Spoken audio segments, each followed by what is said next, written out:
So we've kind of been talking about this, but there's a quote you've heard me say before, and I'll say it again because I love it. So, inspiration is when your past suddenly makes sense, and there's that sense that looking back, you can see the seeds of your future self if you know where to look.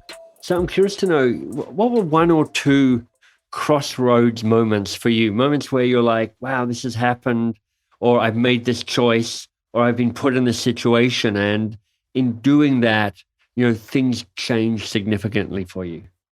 Yeah, I think. Do you remember that scene in The Shawshank Redemption where Andy Dufresne, the Robin Tim Rome's character, is like, he's digging through the wall. Yeah. By the way, spoiler alert for anyone who since 1993 has not seen The Shawshank Redemption, but he gets out of jail and he digs through the wall, Wait, and then what? there's like, Oh man! it is called Redemption, I guess, in the title. And he digs through the wall. He digs through the wall, and eventually, like, boom, there's sunlight. And you can kind of picture this guy after like a year of digging through like a clay wall. He gets out, and that's a beautiful moment. I think he's like, rising up to the sky. The rain's coming down on him. Yeah. Beautiful.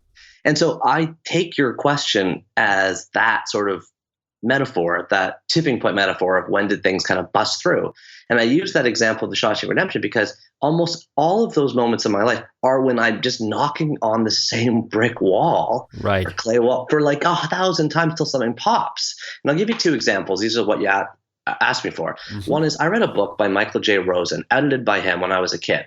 It was called Mirth of a Nation, and it was filled with beautiful little essays, kind of like the New Yorker Shouts and Murmurs section.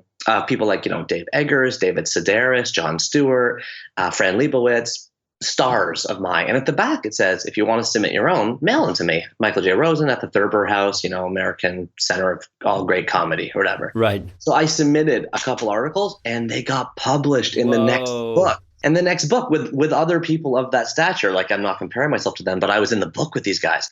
And I loved that feeling because I'm like, my little funny articles I'm writing for my high school were suddenly selected by this editor to be put in this book that came out way before anything came out with my name on the cover. But it was a proof point. I was like, I can get into this club. And an old boss of mine, CEO of Walmart Canada, used to always tell me, you always think the geniuses are at the next level. Full stop. So until you become a vice president, you think, well, they're all better than me. Then you become an executive, and you're like, well, that's where the real money exactly. is. Because now I see who's the executive. Obviously, they're not at this level, so they must be at the next level. Exactly. Right. These people are scum. Like, let me find the real geniuses.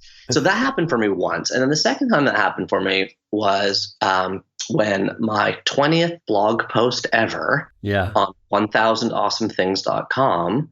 Here I am writing about, fat baseball players and finding $5 in your coat pocket and wearing warm underwear from out of the dryer. I'm writing these things to nobody, right? My mom's reading it. My dad's reading it. Maybe 10 of my friends are reading it. And then my 20th blog post ever gets picked up by Fark.com. Right. The dirty secret, of course, is that I submitted all my blog posts to Fark.com, and this is the only one they picked. But they picked it. Yeah. They put it on the front page, and I got 50,000 hits that day. And it was enough of a readership change to be like, oh, I can write to this public, the size of a public audience. And so these are extrinsic, and I don't love using these as examples because they're things that happened to me rather than things I did. But being chosen to get into secret clubs was always nice, a little pat on the head, and it helped me really what the real issue is, gain confidence in myself. And that was always the thing I was struggling with.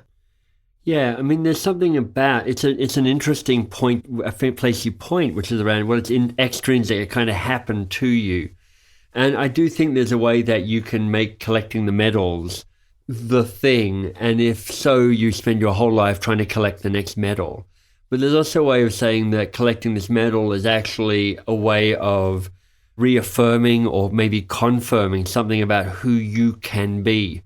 So it can actually, its impact is actually internal, even though you get the shiny medal as well.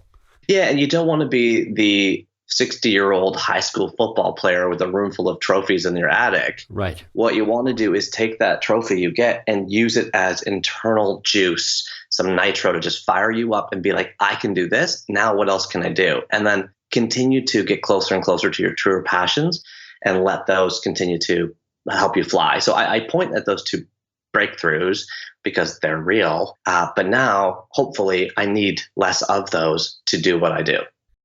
In the advice trap, It's all about learning how to tame your advice monster. If you want to figure out what your advice monster is, you'll find more at theadvicetrap.com.